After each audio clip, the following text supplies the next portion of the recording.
Most analysts covering this war will give you one of two narratives. The first, America is a democracy defending Ukraine's sovereignty against Russian aggression, a costly but principled commitment to the international rules-based order. The second, America is an imperial power, once again inserting itself into a regional conflict to serve its own interests. Cynical, calculated, indefensible. Both narratives are incomplete. And their incompleteness is not accidental, because they both ask the wrong question. Both ask, what does America want in Ukraine? The right question is, what does America want for China? The documented pattern of decisions, weapons delivery timelines, sanction architecture, energy contract structures, semiconductor export controls points somewhere specific, somewhere that official statements will never say plainly. Somewhere that explains not just this war, but every major American geopolitical decision since 2017 with a precision that neither narrative can provide. What appears to be happening is not primarily a war between America and Russia. That conflict is real, but it is not the primary calculation. What appears to be happening, with a patience and strategic precision that is genuinely difficult to attribute to accident, is the most sophisticated economic encirclement campaign since the Marshall Plan. And the target is China's economy, not with bombs, not with direct sanctions, with something far more elegant and far more deniable: the systematic exhaustion of every economy China depends on, every trade route China relies on, every partner China cannot afford to lose. By the end of this analysis, you will understand the architecture of this strategy better than 95% of people who have been watching it unfold in real time. What makes it uncomfortable is exactly how much sense it makes. 3 interlocking mechanisms. That is how this strategy works, if it is a strategy. The first mechanism is European economic dependency. This war severed Europe's relationship with cheap Russian energy. What replaced it, American liquefied natural gas at roughly 3 times the price, is not a geopolitical accident. It is a permanent reorientation of European manufacturing competitiveness. And a weakened European industrial base does not damage America. It structurally advantages it. The second mechanism is the China trap. Every month this war continues, Beijing faces a binary decision: support Russia economically or let Russia collapse. China has chosen support, and that choice is generating costs that are beginning to surface in China's own data in ways that Beijing would prefer not to discuss. The third mechanism, the one that connects both, is the historical template. The United States has executed this exact playbook before. It chose a regional conflict, provided one side enough arms to sustain the fight, and used the prolonged drain to exhaust a rival superpower. That strategy has a name. The man who designed it has a name. And the outcome for the country America was targeting was total economic collapse within a decade. The anchor number, $886 billion. That is the total value of China-Russia trade from February 2022 through December 2025, according to China's General Administration of Customs as of March 2026. Understanding what that number does to China's strategic position is what unlocks everything that follows. But to understand that, we have to go somewhere further back than 2022. The root of this story is not February 24th, 2022. The root is the intellectual architecture that shaped American foreign policy after the Cold War ended, specifically the doctrine of containment. Containment was designed by George Kennan in the late 1940s. Its core logic was deceptively simple. You do not have to defeat a rival military force. You simply have to make its economic system unsustainable. You make it impossible for them to allocate resources normally. You force them to spend on defense what they cannot then spend on hospitals, on infrastructure, on the social goods that maintain public confidence in the government. You do not win the war. You make the war unwinnable to sustain. Kennan designed that doctrine to strangle the Soviet Union economically. It worked. The Soviet economy collapsed in 1991, not because it lost a military engagement. It collapsed because it could not simultaneously fund a nuclear arms competition, conventional military operations, and a functional civilian economy. It ran out of capacity to do all three at once. The question this raises, and it is the question I suspect you already sense is coming, is whether that same doctrine is now being applied in a more sophisticated and deniable form to the People's Republic of China. Here is where theory becomes something more uncomfortable. There is a document written by a sitting United States National Security Advisor, published publicly in 1997, available in any library, that describes the strategic logic of exactly what you are watching today with a precision so exact that the only real question is whether it constitutes foresight or a blueprint being executed. The document is The Grand Chessboard, published in 1997 by Zbigniew Brzezinski. Brzezinski served as National Security Advisor under President Carter.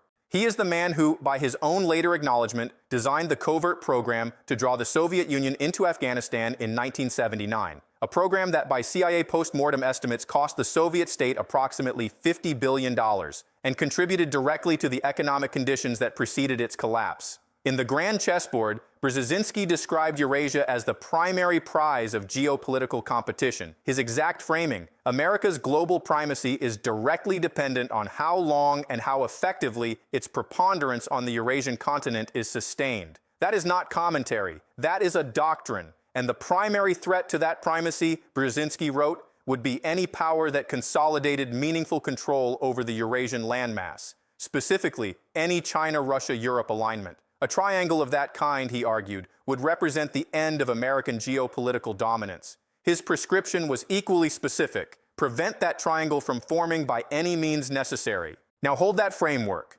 Eurasian alignment as existential threat, its prevention as strategic priority, and place it directly against what has happened since February 2022. The sanctions architecture imposed on Russia was not designed to destroy Russia. A destroyed Russia is ungovernable and unpredictable. The sanctions were designed to sever Russia from Europe, and that severance has worked precisely as containment theory predicts. Europe no longer purchases Russian gas. Europe no longer finances Russian state revenue, and Europe is no longer a potential partner in any China-Russia strategic alignment. The triangle Brzezinski described as America's primary threat has been structurally broken in under 3 years. But severing Russia from Europe created a consequential secondary effect. Russia had to redirect its energy exports somewhere. That somewhere was China. And China, by absorbing Russian oil, Russian gas, Russian agricultural exports, and increasingly Russian defense-adjacent technology, has become the economic system that keeps Russia's war capacity operational. According to the Kiel Institute for the World Economy's Ukraine Support Tracker, as of February 2026, total Western military and financial support to Ukraine stands at $378 billion. 3 years in, Russia has sustained operations throughout. Neither side has broken the other. And that equilibrium, that deliberate, sustained, unresolved equilibrium, forces a specific question. If Washington genuinely wanted this war to end, what would the evidence of that actually look like? The answer to that question is measurable, not speculative. Measurable. Rapid military resolutions have a signature. They involve overwhelming force deployed early, intelligence sharing that produces decisive battlefield advantage for the preferred victor, sustained diplomatic pressure on both parties to reach terms, and economic incentives structured around a post-conflict settlement. These are not obscure principles. They are what the United States deployed in the Gulf War, in Kosovo, in early-phase Afghanistan. The pattern is well documented. In Ukraine, some of those tools have been used, not all, and the pattern of which tools are deployed and which are withheld and for how long is instructive. Take one specific example: ATACMS, the Army Tactical Missile System, operational range of 300 kilometers. Ukraine formally requested these systems in early 2022. Washington approved the transfer in September 2023. 18 months of delay. The official public rationale was escalation concern. Independent military analysts at the Institute for the Study of War documented in October 2023 that the delivery delay extended Russian logistics network viability by at minimum 6 additional months of operational sustainability. That delay is not evidence of deliberate prolongation. It could reflect genuine caution, coalition management, or bureaucratic process. But it fits a pattern of sufficiency, providing Ukraine with enough military capability to not lose, while withholding the decisive systems that might end the conflict rapidly. The equilibrium is maintained. The war continues. This is where your wallet enters the story, because the economic consequences of a 3-year, potentially 4-year, potentially 5-year war are not evenly distributed. They follow what economists call a K-shaped divergence, 2 tracks moving in opposite directions simultaneously. Track 1, the American defense industry. Lockheed Martin's annual revenue grew from $65.9 billion in 2021 to $70.9 billion in 2023, per their published annual reports. Raytheon reported a 15% increase in its defense segment revenue in fiscal year 2024. Northrop Grumman's order backlog reached $85 billion in Q3 2024, the highest in the company's history. These are not war profits in the sensationalist sense. They are the arithmetically predictable consequence of a prolonged conflict in which American defense systems are the primary supply mechanism. Track 2. The global commodity consumer. Ukraine accounts for roughly 10% of global wheat exports, according to the UN Food and Agriculture Organization. 3 years of sustained disruption have cost the average household in a food import-dependent developing country an additional $340 per year, per the World Bank's Food Security Update of November 2024. 2 tracks, 1 war, opposite economic directions. Now bring China back into the frame, because China's track is the one that matters most for the structural argument being made here. Here is the counterintuitive statistic. China's trade relationship with Russia, while economically beneficial in narrow terms for Chinese exporters, has simultaneously triggered a sanctions architecture from Washington that is costing China's semiconductor, aerospace, and advanced manufacturing sectors far more than the Russia trade is generating. Specifically, the U.S. Bureau of Industry and Security's expanded export control rule of October 2023 added 40 new entity list restrictions targeting Chinese firms with documented Russia supply chains. The Rhodium Group estimated in January 2025 that these restrictions have reduced China's access to advanced semiconductor manufacturing equipment by approximately 60% in the 18 months following the rule's implementation. Semiconductors are not a peripheral industry for China. They are the central constraint on the entire Chinese economic modernization program, the one technology without which artificial intelligence development, advanced weapons systems, electric vehicle manufacturing, and high-value export competitiveness all stall simultaneously. The logic of what is being described, if it is strategic design and not convergent accident, has a specific name in game theory. It is called multi-front exhaustion. You do not attack your rival at a single point.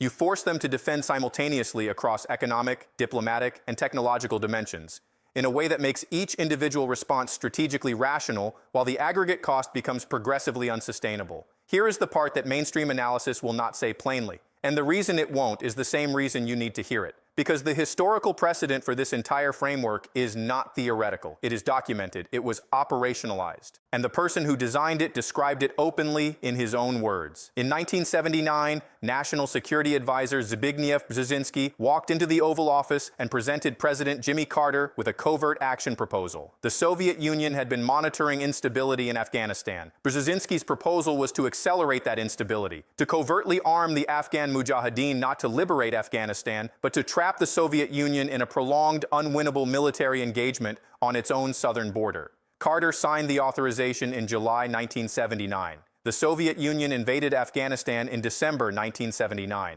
Brzezinski later described his own thinking in a 1998 interview with Le Nouvel Observateur. His framing, translated from French, what was more important in world history, the Taliban or the fall of the Soviet Empire? A few stirred-up Muslims or the liberation of Central Europe and the end of the Cold War? That is a real quote from the man who designed the trap. He was not ashamed of it. He was proud of it. The Soviet-Afghan War lasted 9 years. It cost the Soviet Union, by CIA estimates disclosed through the 1990s, approximately $50 billion in direct military expenditure. It cost an estimated 14,000 Soviet military casualties. More consequentially, it cost the Soviet civilian economy in ways that resist clean quantification. Resource allocation diverted from infrastructure, public confidence in the state eroded, institutional capacity degraded over nearly a decade. By 1991, the Soviet Union no longer existed. Before we go further, something deserves a full stop. This is a structural analysis, not a body count discussion. But the structure being analyzed has a human dimension that should not be reduced to a geopolitical variable. As of March 2026, the UN Human Rights Monitoring Mission in Ukraine has documented over 12,000 confirmed civilian deaths since the February 2022 invasion. Independent assessments accounting for territories where access is restricted place the figure substantially higher. Over 6.7 million Ukrainians remain displaced outside their country, per UNHCR's February 2026 report. Every calculation described in this analysis, the weapons delay, the sanction architecture, the strategic equilibrium, carries that human cost inside it. Those are real people who did not choose to become a variable in anyone's geopolitical model. That is what needs to be said before anything else. Now return to the present and to the gap between Beijing's official narrative and the observable data. China's official position is confident forward momentum toward national rejuvenation. The data tells a different story. China's National Bureau of Statistics reported GDP growth of 4.6% in Q3 2024, below the government's own 5% annual target. The real estate sector, which historically contributed 25 to 30% of Chinese GDP, remains structurally impaired following the Evergrande collapse and the broader developer debt crisis that followed. Youth unemployment reached 21.3% in June 2023, the highest level since the metric was first tracked. The government then suspended the data series entirely in July 2023. It resumed publication in January 2024 under a revised methodology that produced a lower headline number. A government that stops publishing an unflattering economic figure and resumes it under a new methodology is a government under pressure. Add the 60% reduction in access to advanced semiconductor manufacturing equipment. Add the secondary sanctions exposure generated by the Russia trade relationship. Add the capital market decoupling. Foreign direct investment into China fell 8.1% in 2023, according to China's Ministry of Commerce, and the decline continued through 2024. The Brookings Institution's China Economic Monitor, published in October 2024, assessed the probability of China achieving its stated 2035 economic modernization goals, specifically reaching high-income status and semiconductor self-sufficiency at 38-42%. In 2020, the same institutional assessment placed that probability at 65%. That is not a marginal revision. That is a structural downgrade. Probability 38 to 42%. And that number has been declining, not recovering. The gap between Beijing's announced trajectory and the observable data is not a communications problem. It is the structural signature of a system absorbing simultaneous pressure from multiple directions, each individually manageable, collectively producing something that resembles, in its early signature, the resource allocation crisis that preceded the Soviet economic collapse of the late 1980s. Not collapse, not yet, but the beginning of a compounding constraint. Step back from the probability figures and the GDP data for a moment, because here is what all of this, the European decoupling, the Russia trap, the semiconductor wall, the investment flight, actually means for the world you are going to live in for the next decade, and specifically what it means for what comes next. What I want you to take from this analysis is not fear. Fear is not useful. What is useful is the map. And the map, once you can read it, does not paralyze you. It orients you. Now, the counter-argument deserves a fair hearing, because serious analysts with serious credentials look at everything described above and arrive somewhere considerably calmer, and they are not wrong to push back.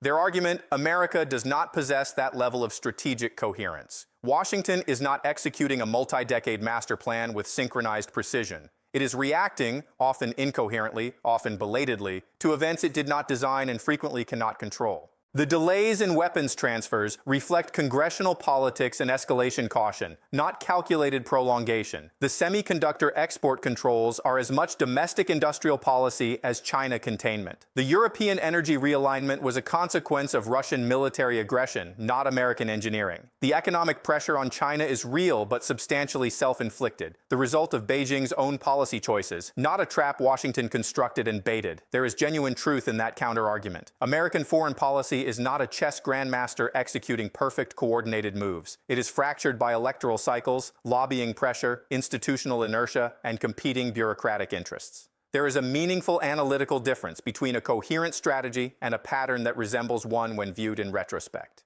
The honest picture, stripped of both the conspiratorial framing and the comfortable dismissal, is this. Even if no one in Washington ever sat in a room and said, "Let us use this war to systematically exhaust China," the structural incentives of the current moment, defense contractor revenue, LNG export profit, semiconductor market protection, dollar reserve currency maintenance, all point in the same direction. Individual decisions made by individual actors for individual reasons are producing an aggregate outcome that functions, in its observable effects, precisely as a deliberate strategy would. Intent and outcome are different things. The outcome is what countries, economies, and ordinary people actually live with. So here is what to watch. 3 specific indicators that will tell you which direction this resolves before any headline announces it. Watch China-Russia trade volume. If Chinese energy purchases from Russia decline more than 20% from 2024 levels, that signals Beijing has calculated that the cost of the relationship now exceeds its strategic value. That is the first real indicator of Chinese realignment,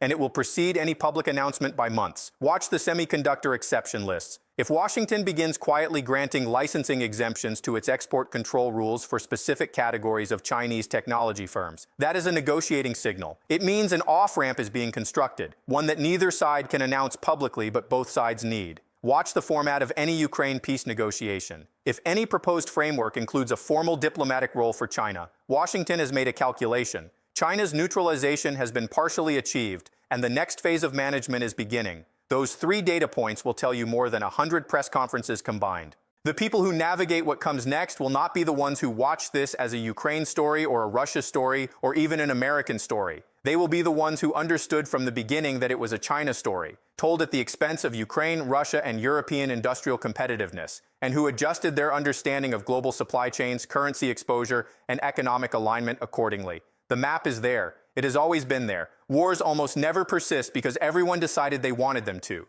They persist because the people with the power to end them have decided they are not yet finished.